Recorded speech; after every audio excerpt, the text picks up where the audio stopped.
क्या आरसीबी का वो स्टार जिसने आईपीएल जीतने में आरसीबी की बहुत हेल्प करी अब वो जेल जाने वाला है? अरे देवा, ये गड़बड़ है बाबा। नमस्कार, मैं हूं रौनक, आप देख रहे हैं रणतंत्र। 2 दिन पहले ही हमने आपको वीडियो में बताया था कि किस तरीके से वेस्टइंडीज के फास्ट बॉलर शमार जोसेफ पर बहुत ही गंभीर इल्जाम लगे हैं, लेकिन इसके बावजूद वो इंटरनेशनल क्रिकेट खेल रहे हैं। वेस्टइंडीज क्रिकेट बोर्ड उन पर लगे आरोपों पर न केवल चुप है, बल्कि उनको टीम में भी शामिल करके इंटरनेशनल मैच खिलाए जा रहे हैं। हमने जब इस पर वीडियो बनाई तो उस वीडियो के कमेंट बॉक्स में लोगों ने पूरा इलाका धुआं कर दिया और कहा कि 7 समंदर पार वेस्टइंडीज का क्रिकेटर तो तुमको दिख गया रौनक, जबकि सेम आरोप अपने देश के खिलाड़ी पर भी लगे हैं। और हम देखकर चौंक गए, क्योंकि वाकई में यश दयाल पर गंभीर आरोप लगाए गए हैं। परसों तो यह खबर ब्रेकिंग न्यूज थी, लेकिन अब यह केस बहुत बढ़ चुका है और मामला चीफ मिनिस्टर ऑफिस तक भी पहुंच चुका है। लेकिन इससे पहले कि हम लोग वीडियो में आगे बढ़े, मैं आपसे बोलूंगा आप भी पहुंच जाइए डिस्क्रिप्शन में और पिन कमेंट में लिंक दिया है हमारे लेटेस्ट पॉडकास्ट का।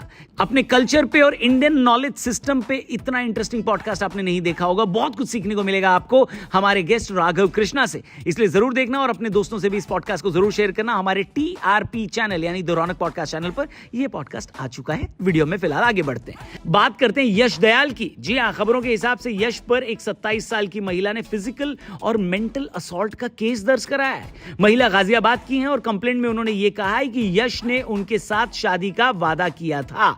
उनका रिलेशनशिप 5 साल से भी ज्यादा चला। यश ने अपनी फैमिली से भी इन महोदया को मिलवाया और बाकायदा होने वाली बहू की तरह इंट्रोड्यूस किया। यही नहीं, यश के घर वाले भी काफी अपनेपन से इनसे मिले। इस वजह से इन महिला को और भी ज्यादा आशा हुई कि यश दयाल इनसे ही शादी करने वाले हैं, लेकिन 5 साल के रिलेशनशिप के बाद ऐसा नहीं हुआ।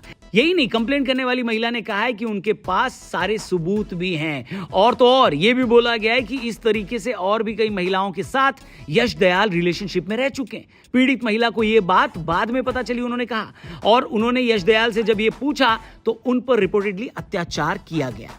महिला के हिसाब से उन्होंने ये कंप्लेंट विमेंस हेल्पलाइन पर भी करी है, लेकिन वहां से उनको कोई भी हेल्प नहीं मिली, जिसके बाद उन्होंने चीफ मिनिस्टर के ऑनलाइन पोर्टल पर कंप्लेंट दर्ज कराई और फिर योगी आदित्यनाथ के ऑफिस से इस पर तुरंत कार्रवाई करते हुए इंदिरापुरम गाजियाबाद के सर्कल ऑफिसर से रिपोर्ट मांगी गई है।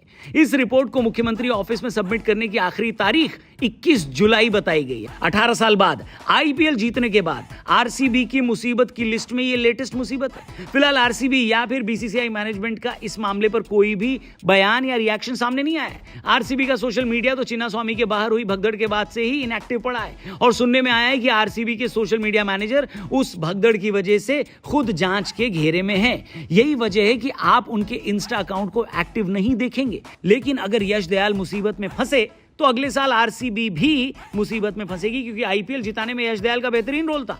उन्होंने पिछले 2 सीजन में आखिरी ओवर में महेंद्र सिंह धोनी को फिनिश करने से रोका। लेकिन आपको क्या लगता है, क्या अगर ये आरोप सच साबित हुए तो बीसीसीआई और आरसीबी को अपने गेंदबाज के ऊपर, यश दयाल के ऊपर एक्शन लेना चाहिए? कमेंट करके बताना। इस केस से रिलेटेड आपने और भी जो बातें सुनी या पढ़ी या देखी हैं, उस पर आपका क्या रिएक्शन है वो भी आप कमेंट कर सकते हो। चैनल को जरूर सब्सक्राइब करना, हमारे लेटेस्ट पॉडकास्ट को मिस मत करना। हमारे द रौनक पॉडकास्ट यानी टीआरपी चैनल पर यह पॉडकास्ट रिलीज हो चुका है। Culture, civilisation, Indian knowledge system पर इतनी इंटरेस्टिंग बातचीत आपको बहुत कुछ सिखाएगी। डिस्क्रिप्शन और पिन कमेंट में लिंक दिया है हमारे इस लेटेस्ट एपिसोड का, देखना और चैनल को सब्सक्राइब करके जाना। Thank you for watching. कल मिलते हैं, तब तक के लिए गुड बाय, जय हिंद।